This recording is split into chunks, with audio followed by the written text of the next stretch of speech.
What's up, everybody? Welcome back to episode 31 of the Off the Dribble podcast with my co-host Aashrith Iyer. And today we're going to be previewing the Thunder Bucks NBA Cup game that's going to be taking place at 8:30 tonight. And then along with that, we're going to talk about the Minnesota Timberwolves and their little bit of a resurgence. And then we're going to go into this little trade segment that we have talking about potential trade targets for different teams. So, Aashrith, I'll hand it off to you to start us off with the Bucks versus the Thunder tonight. So a pretty big game for both teams. I'd argue that the Bucks probably needed a little more considering Yeah. how their seasons have gone, but it could be a pretty good win for the Thunder. Pretty young team, looking for really anything to clutch on to like propel the like sort of mid-season to late season push. But a couple points that I'd like to like make, I guess, for both teams. So the Thunder, obviously, the number one defense in the league, currently like the best rated defense of the last 25 years. Mm-hmm. It's been like one of those seasons where like you have 4 to 5 wing defenders that switch on everything. You have like a stalwart like Isaiah Hartenstein in the middle. In the beginning of the season, it was Chet, and everything kind of funnels around the ability to switch. Yep. So you have players like Lou Dort, you have players like Caruso, you have players like J-Dub, even Shea that can guard multiple positions. Mm-hmm. And if by chance they get beat, you have a giant big body like Isaiah Hartenstein in the middle to kind of funnel everything over. Mm-hmm. And that kind of plays right into the Bucks' weaknesses. You have a player like Giannis who like really depends on the switch, right? Like he depends on being bigger than everyone, like dominating you into the paint and getting you in foul trouble so he can get to the line. And although his free throw percentage this season is probably lower than his field goal percentage, which Yeah. is a crazy stat all Crazy. on its own. That's insane. Like even though that's the case, he's still a force you reckon with. He hasn't shot less than 50% in a game.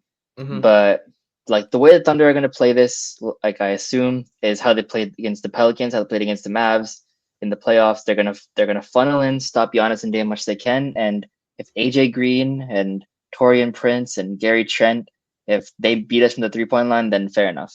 Yeah. But I don't really see a way that it's going to be a Giannis and Dame takeover. If Yeah. anything, I probably see it more likely to be like an AJ Green 7 for 9 from 3 game that beats us, if anything.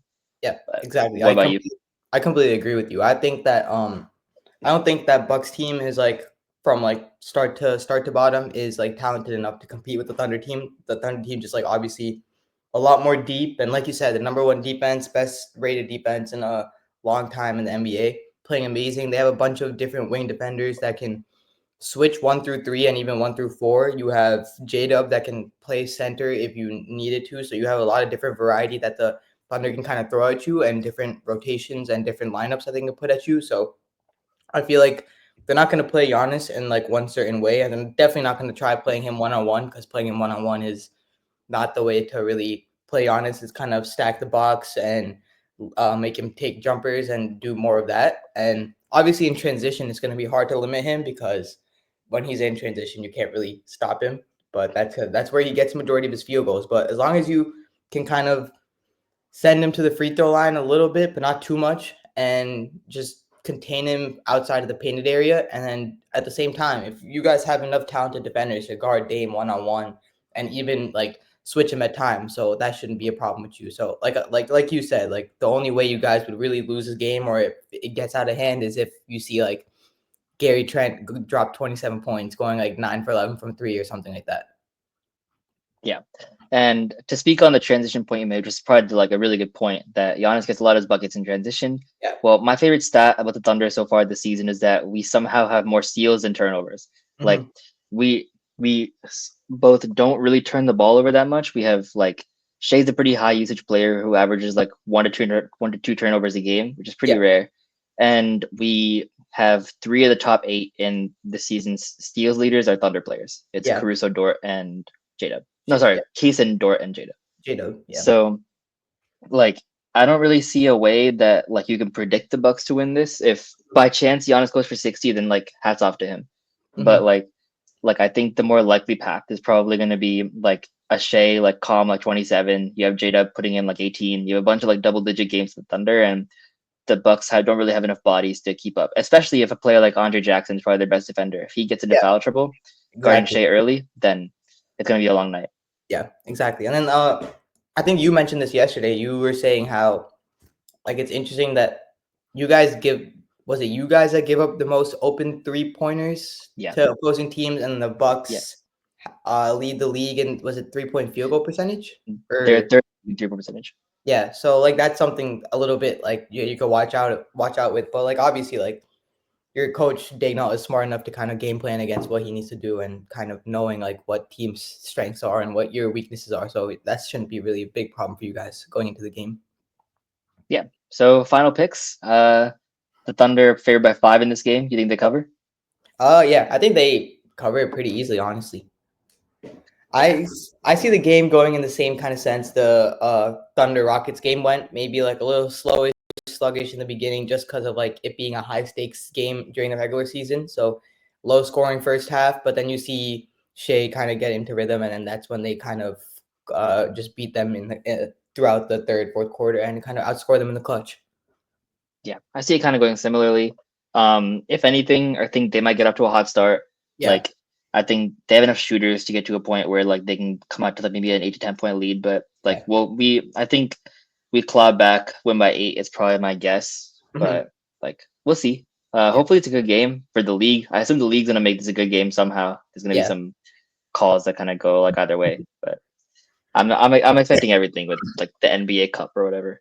Yeah, exactly. It's they're trying to do something, but apparently I think this year it's going a lot better than it is last year. So it'll be interesting to see how the Yeah, much time- better. yeah, 100%. But moving on to our next segment, we're going to be talking about the Minnesota Timberwolves and them playing a little bit better than how they started off the season. Um, y'all recently have heard a lot of crash outs from me on our podcast last couple episodes about us being pretty bad.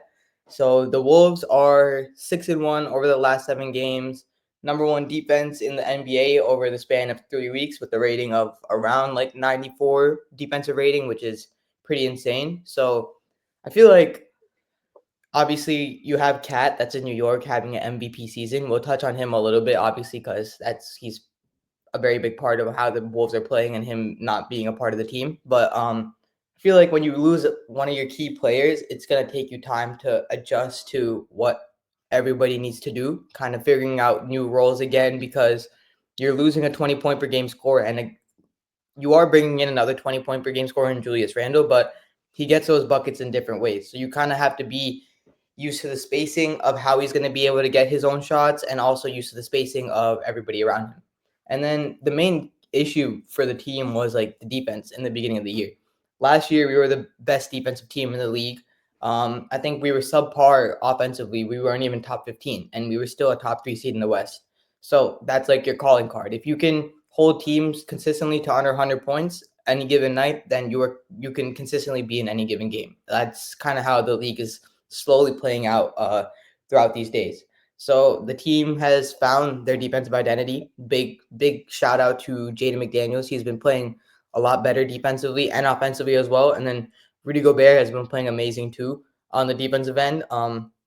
He's obviously not going to be in conversation, I don't think, this year for a defensive player of the year just because of the hype around Wemby and everything like that. But I think he'll be another lock for a first team all defense, something like that. But if Ooh.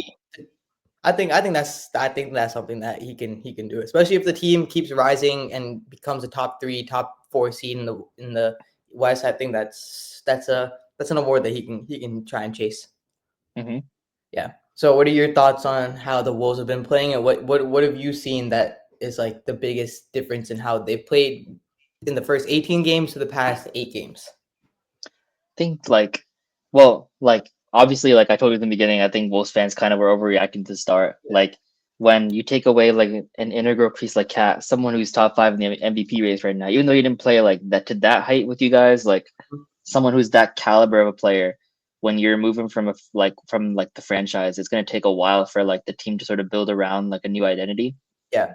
You have a player like Julius Randle who's like very polarizing in the way he plays, Mm-hmm. like very like ball dominant, not really a person to move off the ball as much, like sort of creates his own offense, is able to sort of create other people's offense, and a player like Ant, who's sort of the same exact way, like very like trying to get better at playing off the ball now with the volume of threes he's taking.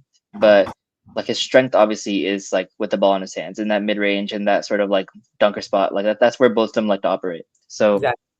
when you take players with two like sort of similar-ish play styles, like it's gonna take a while for it to mesh, but like an Ant kind of oversold it in the beginning, made it look like it would be Julius Randle's team, but Yeah. we all knew that wasn't gonna last. Hmm. Like it's Ant's team, Ant's taking over games, Ant's playing well. Maybe not to the level that we expected. I think we both had him finishing top five in the MVP race. Yeah. Maybe not to that level, but I think that's more of a testament to how good the rest of the league has been. Yeah. Exactly. But he's playing at a high level. Julius Randle is kind of like fitting into that second piece. Hmm. Gobert is playing at an elite level. Honestly, I think he might be better than last season. I Yeah. think it's just like the way you guys started might kind of like harm him in the defensive player of the year thing. Yeah. But I honestly think he's in a better defensive and offensive player than last season. Yeah, offensively, he's been so much better. You can see Yeah, it consistently. There's obviously like flashes of like he's not going to be that player where like you just give it to him in the post and he's going to bang it out and get you a 2 points yeah, like that. But like his hands have been a lot better. His ability to come off picks and kind of be in the right spot when he needs to has also been a better. And he's been huge on the offensive glass. So when you have a center that can get you extra possessions and kind of like if you're taking more shots than the other team and a drastic amount of more shots than the other team, you'll always have a chance to win because you're getting more attempts up. So that's kind of how the league playing out. yeah.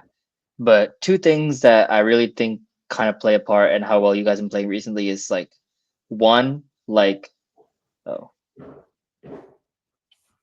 hold on. Okay, but so So two things I actually found really interesting about like the way you guys have been playing so far is one, Jaden McDaniels' offensive improvement has been like so much better than the start of the season. Like Hmm. in the beginning of the season, I remember you like he was a big part of your crash out. Like Yeah. he's so good defensively, but like that corner three just wasn't falling. But Hmm. recently, that corner three has been falling. And two, Hmm. you guys are finally playing Rob. And Yep. it's not for like those like 1 to 2 minutes you get in like blowouts. It's actually like sustained minutes that you could Yeah. actually see him improving on through the course of the season. And he's exactly what you'd think he'd be. Like he's not really a defensive force just yet. His body's too frail, but Exactly. he sort of has like that sort of spark plug ability.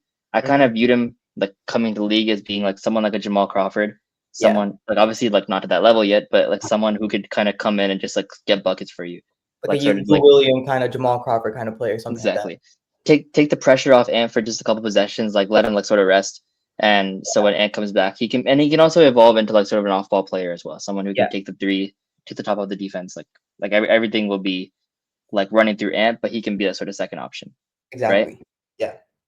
That's like So I think that's yeah, that's exactly like that's like the perfect way to put it. Like in the beginning of the season, it was like a lot of Wolves fans saying, "Oh, play Rob more, play Rob more. He's a top 10 pick, lottery pick for a reason. You're not playing him. Team struggling. You need something different." But like, I kind of understand why the team in the first like 15 games of the season didn't play him too much because you want to kind of build that chemistry with the new pieces and like those solid like 7 to 8 rotational pieces come playoff time because you need to like obviously when you get new players you kind of need to integrate them into the system and get them used to playing with everybody.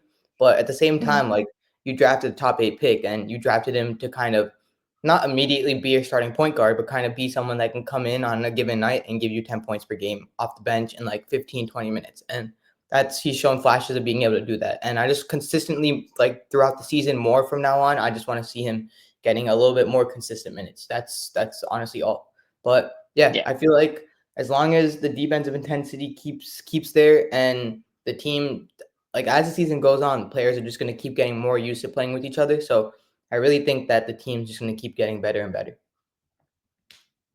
yeah, I agree. Yep. And so moving on to our next segment will be a little segment about trades and different trade targets for different teams. So Aashrith, you could start us off with that. Yeah. So hold on. Let me make sure you guys can see my screen. You guys can see my screen? Yep. So there's something new we're trying out, guys. So I know that Kenny Beecham kind of does something similar to this, where he sort of reacts to an article like a Bleacher Report, has like his own perspective on it while he's going through the article. Mm-hmm. So we thought we'd do something similar. We have this Bleacher Report article called "Imagining Every NBA Team's Top Three Trade Targets Right Now," and I haven't really given this article too much thought. I thought it'd be kind of nice if I could just kind of react to it in the spot. Mm-hmm. And I think we can just kind of go one by one and just react to some of these like interesting sort of trades. I know Bleacher Report is not really known for their developed basketball opinions, Yeah, but like we can give it some thought, right? yeah. So So I think the what we should do Hawks. is we each pick. We can go through the list. Each of us pick maybe 3 or 4 teams or trades that we find pretty interesting, and then we can kind of discuss them. Yeah, we can go through all of them, and if we find something that's like really, really interesting, we can like stop and discuss it. Yeah, exactly. So we have the Hawks right now. They want the Hawks to get Malcolm Brogdon, Jordan Clarkson, or Vasa Micic. Oh, the Thunder guard, Vasa Micic. Hmm. I don't think any of these like players really move the needle for the Hawks. I'm not gonna lie. Yeah, Like, I think the Hawks probably need more of like a wing piece, yeah. like not someone who can like replace Trey Young. I don't know Mhm. what this article is really going for. I think we move over to the next one. This is We'll move crazy. on to the Celtics. Bro, what's going on, bro? Wow, wow. What do you think? What do you think about this for the Celtics? Javante Green, Torrey Craig, and Daniel Tice. I don't really see a need. I feel like maybe like Torrey Craig, kind of like a 3-and-D wing, could be cool for the Celtics to like give a little bit of rest for like your maybe like a Derek White or something in case like injuries happen. But like that team is already like kind of just like perfect from like what they need and what they're doing and like roster wise and how they play. So I don't really think they need anything else. Torrey Craig dating Meg the Stallion. Yeah, that is a true. That On is to a the true fact. on to the next one. So the Brooklyn Nets. Oh, I like this one a lot actually, Yeah, because I think we can discuss Jonathan Kuminga to the Brooklyn Nets. yeah. But I think the issue more so with this is like, how are they going to get Kuminga? Kuminga, yeah. Because I don't know if they even have any more draft capital. I think did they get all of it back from Houston? Mm, I don't think so. no, they didn't. So I don't. It's like I'm not really sure how they're gonna get him. But if he was to go there, he'd walk in as the best player or the Easily. second best player at least to Cam Thomas. Cam Johnson, yeah. Cam Or Cam Johnson or Thomas. Cam Thomas? Yeah. Yeah, Cam Thomas. I keep forgetting Cam And Thomas is like plays on the Nets, bro. I haven't heard about him in the league since like the first like 10, 15 games of the season. yeah, bro, he's been hurt. Chill on him. Let him come Oh, back. I didn't even know he was hurt. He's been hurt for a while. But I think Kuminga's skill set would really fit well as like the number one option. Like I don't Mhm. know. I think he's one of the rare players that doesn't fit well around Steph. Yeah. Like I think he needs the ball in his hands. And in a system with the Nets where you have Cam Johnson who can shoot the three, even though he's probably not going to be there in a couple of years, a couple of Yeah. months. But a system with him, why did I start saying that? Because I don't know anyone else on the roster that's actually mean anything. Yeah, like that Daron roster, like Dorian Finney-Smith, Daron Sharp. Daron Sharp. Yeah, like exactly. Like that. But I think a player like Kuminga, even Jarris Walker, I like this one a lot too, because like he's been kind of like not really getting too many minutes in the Pacers. I Mhm. liked him out of the draft to go to the Thunder. Yeah. And Nikola Jovic has been in trade talks for his entire career. So like Yeah. if he could go somewhere else, that'd be nice too. Him and Tyler Hero should both go honestly somewhere else. They've been in trade Oh Tyler wow. Hero. Speaking of Tyler Hero, The Charlotte Hornets. nah, bro, we got to get this man somewhere. Devin Vassell? Yeah, I don't No, we gotta get these two. We gotta get Tyler Hero somewhere where like he's actually gonna play winning basketball. We can't keep sending this guy to the gulag every time. I don't really see Like a place where the Hornets need another ball dominant guard or like kind of forward. They already have two ball dominant forwards and guards in Brandon Miller and LaMelo Ball. I feel like what they kind of need is kind of like a defensive minded all-star center, something around is something like is this that. is this assuming that LaMelo gets traded? Yeah, they're assuming that LaMelo gets traded. Yeah, that's what they're saying. Mm, Oh, you'd rather, I guess, Tyler Hero and Brandon Miller is better than LaMelo and Brandon Miller? Nah, no, that's crazy. no, that's crazy. All right, Yeah. next one. This is crazy. Ooh, the Bulls get DeAndre Ayton, Onyeka Kongu, or Isaiah Stewart. I guess this is assuming that Nikola Vucevic is gone, Vucevic right? gets moved. Yeah, I feel like Aiton on the Bulls could be good. Vucevic is like 33 years old. Hasn't been like he's been a lot better this year, but he hasn't been super amazing for the Bulls the past couple years. So I feel like maybe a change of center could be cool for them. Yeah, I agree. And like, not to give Ayton a new home again because he just moved, but Move to like Portland, yeah. he's playing meaningful minutes on the Blazers. He's been all right, I guess. I think Okongwu is kind of like finally finding his niche with the Hawks. Like they're Yeah, finally playing him Brooklyn Capella. Isaiah exactly. Stewart, I don't know, bro. But maybe he'll be good. But like he's not. Not he's really moving the needle. I don't think for Bro, the just a crash Bulls. out, bro. Yeah, that's what I'm saying. Yeah. All right, bro. This is like disrespecting the Cavs. I think they could. I don't. They could. The Cavs could honestly use like one more really solid piece. Yeah, Like I sending don't. Larry Nance back to the Cavs, I don't really know if that does anything for them. Would he? I don't even. Would he even get minutes? Maybe Like like back minutes to Evan Mobley.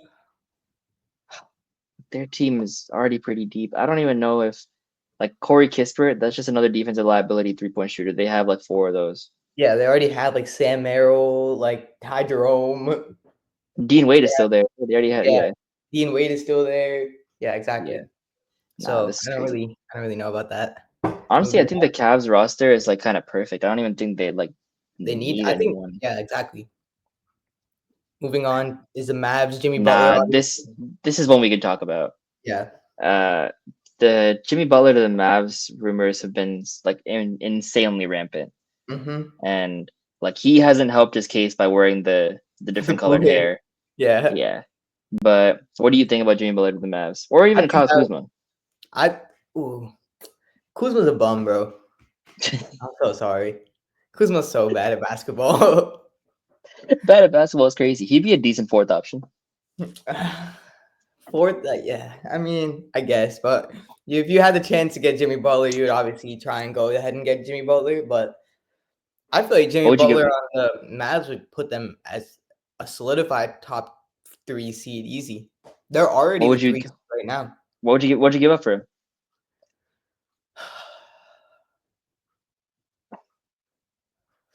Because you got to keep Luca. You got to keep. I think the one Kyrie, I'm hearing right now is a Gafford and someone else. and Um, Hardy. yeah, Gafford and Hardy. I think is what I'm hearing I would do with that. like Then with picks. I and put wouldn't. I don't think.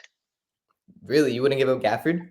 Nah, Gafford's so integral to their success, bro. Like the But fact you that they can have. had Yeah, but like backing up Gafford with Lively or backing up Lively with Gafford has been so crucial because they always have that bouncy athletic center that can pair with Luca or yeah, Kyrie. So like staggering, like you can essentially stagger Luca and Kyrie, and you can stagger Gafford and Lively with them at the same time. So that pick and roll threat's always there. that's But true.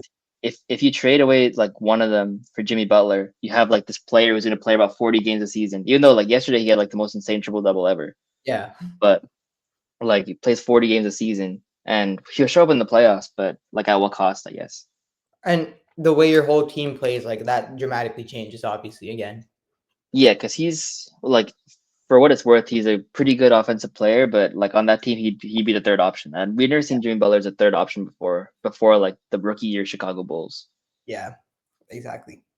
So I don't know about the fit. I think like I feel like maybe Kuzma then, like as like you he'd said, be like good.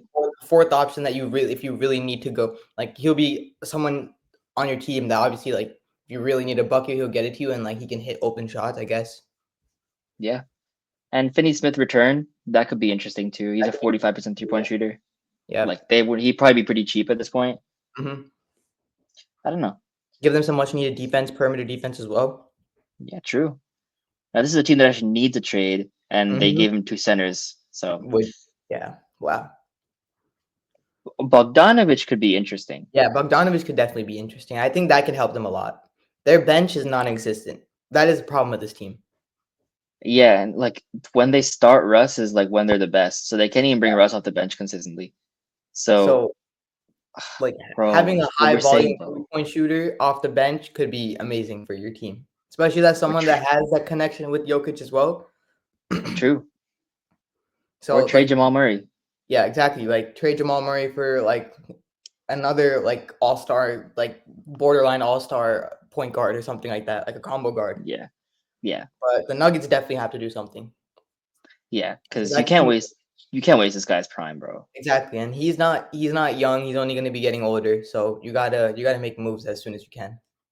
Yeah, the fact that I've seen Daniel Tice twice in this article has not given me good hopes for this article, bro. Maybe he's the X factor, bro. All right, next. Pistons. Damn, bro. Like The that Pistons Zach don't Levine's about need to crash out seeing his name again. the Pistons don't need guards, bro.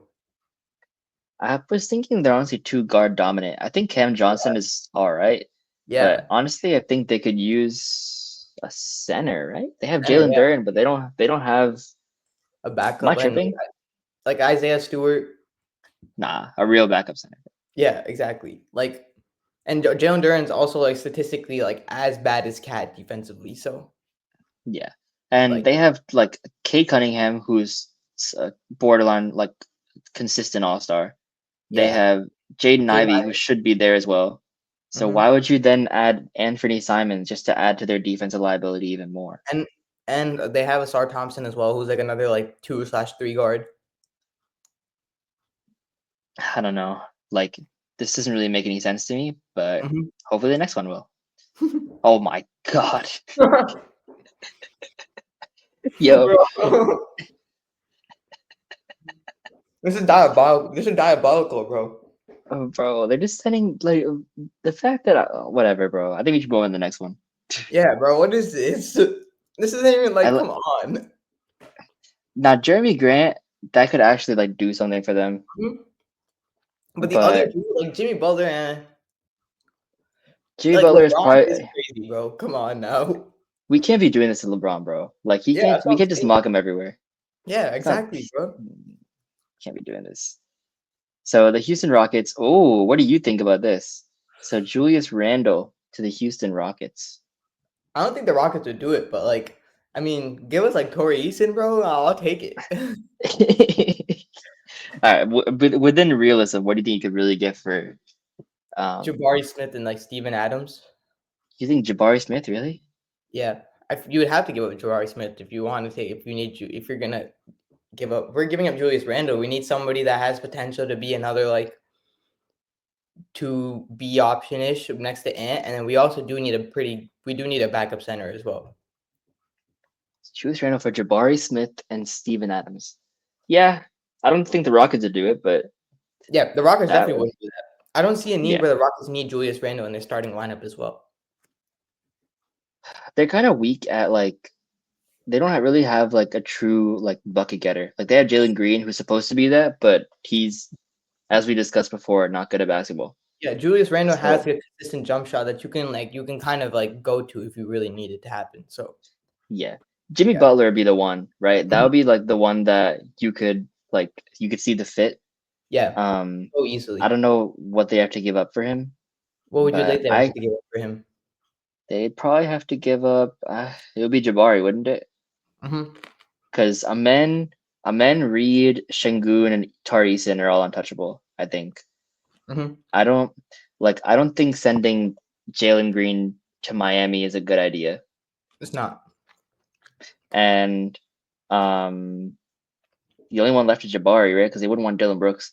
So Yeah, bro would they, not play they, basketball if he was in Miami, bro. he did us. So Yeah. I think it'd be Jabari, and that would honestly be a good move for the Heat too. Getting Mhm. I think Jabari's ceiling is so high. He's also He's kind really of young. limited. He's kind of limited by the amount of players they have. They have so much mid. You know who'd Yeah. be an interesting piece of that? Cam Whitmore. Mhm. I think he should go somewhere, but I don't know. Like they have a lot of draft capital too, so I'm assuming that'd be involved. But Jimmy Butler has like little to no leverage in this trade, so I don't know. Cam Whitmore is rotting in the G League, bro. Cam Whitmore is rotting in the G League. He's not even like on the like Rockets like 1 through 15 roster. That's so crazy. So for the Pacers, they're saying backup center. Okay. That's a good. This is good. I like this. Yeah, I they think need. Robert Williams is a bit too injury prone to really make a difference anywhere. What do you think? I feel like a Nick Richards would be cool. Dude, like everyone mocks Nick Richards to some team that needs a backup center, but I've never seen this guy play basketball. Like, He's pretty good. He's a great rebounder. Not like an amazing shot blocker, but he's really good at holding down that interior defense kind of, if you know what I'm saying. okay, as long as he can give you like 10 to 15 minutes, I guess. Like Yeah. Miles Turner just needs like somebody to make sure he doesn't get hurt. Who is their I don't backup mind center? any of these. Isaiah Jackson got hurt, didn't he? Yeah. So Jalen Smith is on the Bulls. Damn, this is bad. I should know the Pacers backup center. I'm not sure, honestly. If you want to look that up, you can look that up. But I don't know why people mock Larry Nance as a power forward center. That guy's like 6'8". Like, Oh, this is huh? Wiseman. He's on the Pacers. Mm-hmm. Does he get minutes? Let's check. Yeah, he does. Fair enough. Okay. He does get minutes. Actually, no, he doesn't. Clippers. No, he doesn't. I was gonna say. Maybe they play Obi Toppin, I guess. Damn. Okay, they really need a backup center then. Yeah. Fair enough. Good trade. They're saying Kyle Kuzma or Cam Johnson to the Clippers. I'm honestly saying find a way to get as much value for Harden as possible and start rebuilding, bro. Start rebuilding, yeah. Like Harden's dropping 40 points right now. You could sell him to the Nuggets. You could find a way to get someone from him for the Nuggets. And like the Timberwolves, I don't know. And that Clippers team is not like they're gonna be mid this whole season. So like they're gonna have no championship aspirations as well. So yeah, Jake wanted me to eat my words about the Clippers, bro. Like, fine, you're a little less terrible than I thought you were. You're still the 9 seed. Like, I don't understand what this is. Oh, they always have the most interesting ones for the Lakers. DeJounte Murray that would really be nice, actually. Yeah, that'd be cool. Who's their point guard right now? They start Austin Reeves and Dalton Connect. All right, get DeJounte Murray on that team right now. Yeah. Who would they trade for him though? Austin Reeves? Maybe D'Lo, Austin Reeves. Oh my God, they still have D'Lo on the roster. Yeah, you got to get rid of him somehow. Yeah, you got to get rid of D'Lo somehow. So yeah, I like DeJounte Murray a lot. I like Jeremy Grant pretty much anywhere. I think he fits on every team. Yeah, I don't really see Dorian Finney-Smith doing like that much for the Lakers, honestly. I don't think he's good enough to really push him over the needle, but I think he'll fit well alongside LeBron if they had more pieces. Yeah. But like he's not really he's not really gonna change their fortunes from like an 8 seed to a 5 seed. I think DeJounte Murray actually would. Actually would, yeah.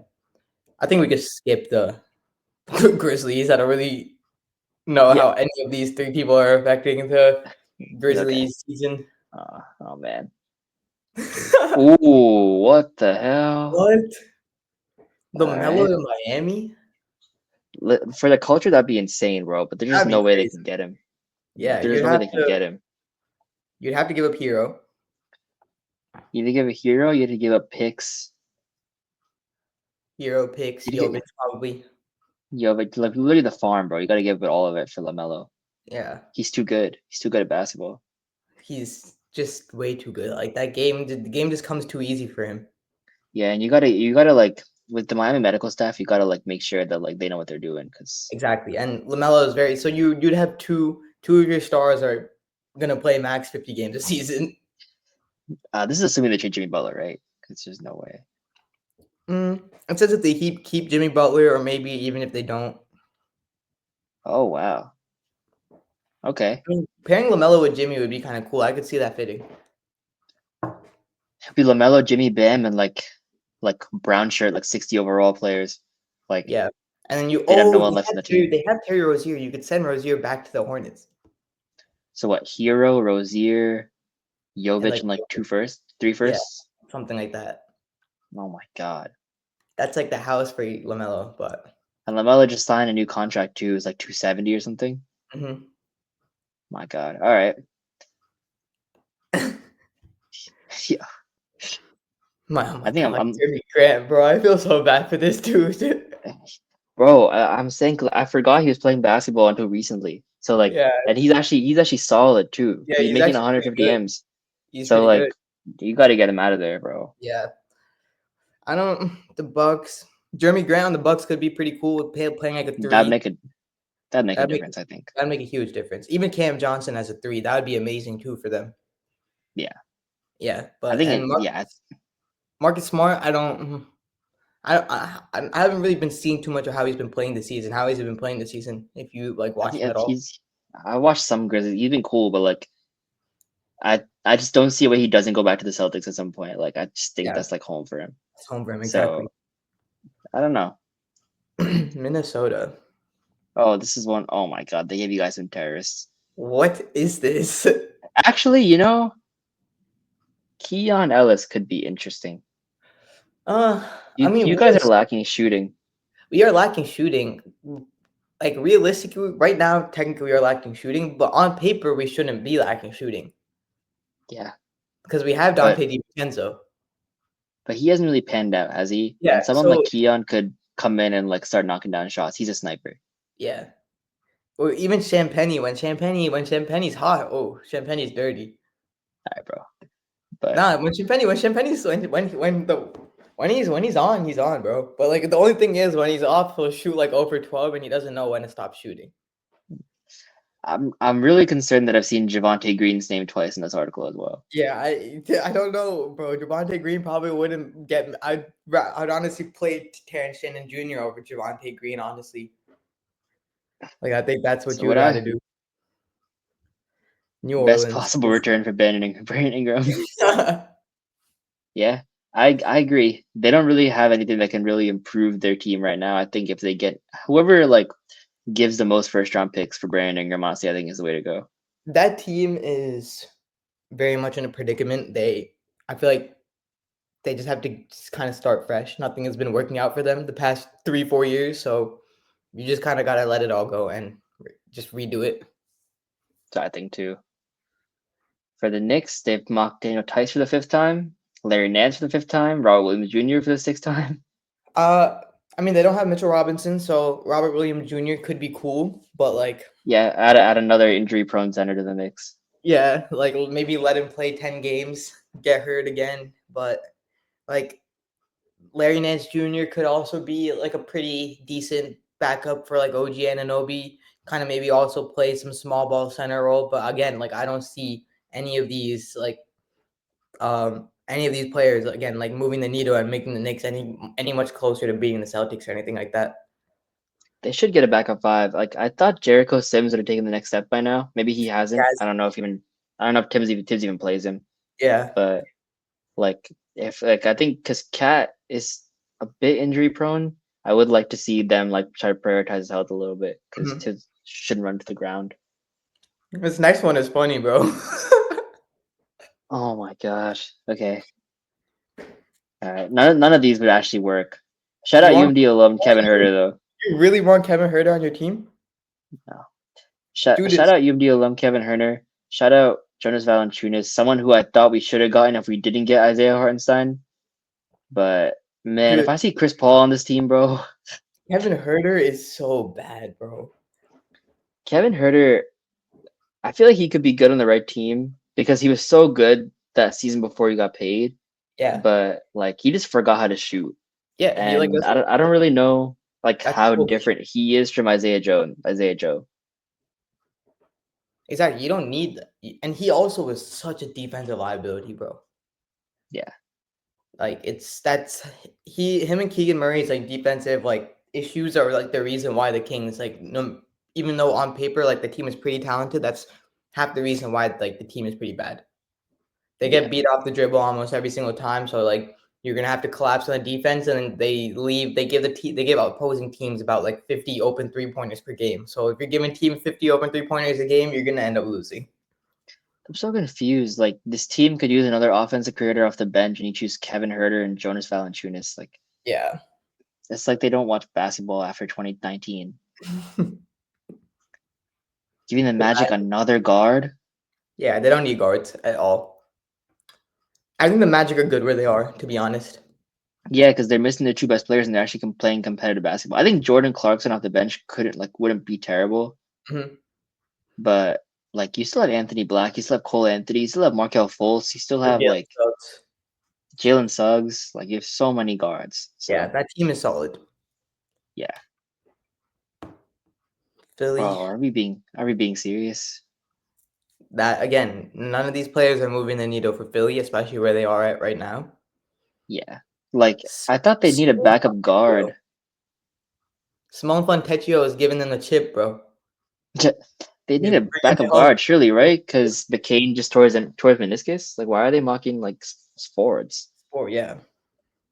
I mean, Keon Ellis has like to replace like Jared McCain, kind of. I don't know, maybe. I guess. I don't know, man. Phoenix The again. Suns. Jimmy Butler on Phoenix. What would you have to give up to get Yeah, him? Because you can't give up Bradley Brad. Beal. Brad probably that's the one. But he has He, no trade clause on his contract. I think he'd say yes to Miami though. You think so? Yeah. Like I think if that's the only way because they don't have enough money if they don't give up Brad. They're in the Mhm. second apron. Yeah. So they'd have to give him up at the very least. That team could be good with Jimmy. That team would be very Better than solid. they are right now. Better than Hmm? they are right now. Better Yeah, than they are exactly. right now for sure.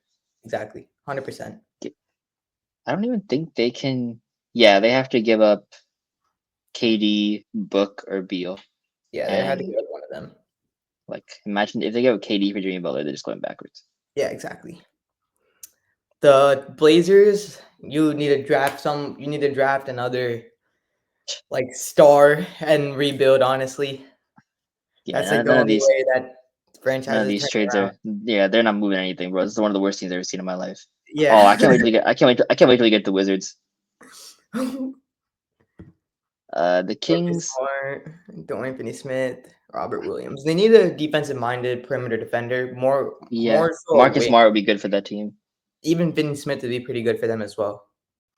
If they can get off Kevin Herter, like we said before, and they can get one of those two, Yeah, that'd that be would pretty be that'd be solid. Now this is actually a decent one, Bleacher Report. The last like 7 have been horrible, but terrible.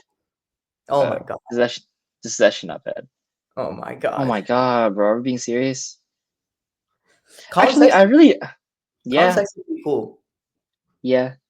Like what Stephon Castle's actually pretty good. I don't know if like bringing Colin Sexton in would kind of like hinder Yeah, his they're development. very like the same. They're very similar in the way they play, in my opinion.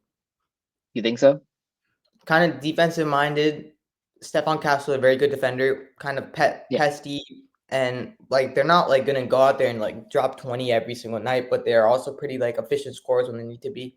And the only like downside in Colin Sexton's game is his ability to pass is a little bit like lacking as if you like compare it to like the normal point guard in the league. But I feel like when you have Wemby on your team, like that opens up a lot more for you for yourself as a playmaker. Yeah. I don't know if Zach Levine's really going to change anybody's future right now. I don't know how he's playing right now in Chicago, but Yeah, not really sure what he can do. And LaMelo obviously just a pipe dream. Like maybe yeah, they have the picks to get it done, but because they're not going to be that good for the next 2 years. But it would be. They're right. It will be must watch basketball on both ends of the court. exactly. The Raptors, again, none of these three are changing what the Raptors need to do. The Raptors do have a pretty decent, like, kind of youngish core. So I guess, like, you're going to just see what the Raptors do. But we'll move on to the Jazz. Cam Whitmore, Nikola Jovic, and Jalen Hood-Schifino. The Yeah. Jazz are also terrible. Again, I think these last two are going to be just a hard one to react to. I'm yeah. sorry, guys. Like is Cam Whitmore really changing the Jazz's future? Like, No, maybe it will give him some more opportunity to go get paid because he'll get more ball time, but like it's not helping the Jazz in any way. Jalen Hood-Schifino, I use finest, but I'm not sure. He doesn't get put time on the Lakers in itself already, so I don't And really. they need good guard play. Mhm. Oh boy, the worst team in basketball history potentially. You know, Dude, Bol. If they get Bol, dude, I don't know. They might make the NBA championship. bro, I might go to the games. For those Yeah, who if don't they know, get Bol, you might actually have to go to the games. I'm a 30-minute ride away from the Capital One Arena from where the Wizards play when I'm back in You've been college. you've been to one game? I've been to one game as a Shea Buzzer Beater game winner. Shout out. But The best game you could have went to. yeah. But Usman Dang, now he would actually be good because he'd probably walk Mhm. in as the best player in that team. Mhm. But I don't know, bro. Like any of these players are walking as the best player in that team. Their team's terrible. Yeah. Yes, Bleacher Report. You got to do better with these trade scenarios. I think both of us could have done so much better if we did something like this Yeah, personally. I'm not gonna lie. Maybe you guys can watch this episode, send some good articles in. Those who write articles like myself, if you guys want us to react to anything, Yeah, then we'd be locked in. exactly. I'm gonna do something like this and write it and publish it. Maybe we'll react to that next. Yeah, that'd be fire. That'd be so fire. Yeah. That'd be a great idea. But that ends our last segment of the episode. Aashrith is going on vacation, and I'll be back at school soon. So we're going to be reconvening when he's back from vacation. So we'll be releasing this episode, obviously, and then we'll be releasing 3 or 4 TikTok clips and Instagram reel clips for you guys throughout the next week or two. So we have content coming out, and then we are going to be planning some pretty big things. Maybe try and get a podcast website in the works, something like that, to do something. So just keep sticking with us, and yeah, stay tuned for our next episode. Hope you all have a fire Christmas and a happy New Year. Peace. Peace, peace, peace.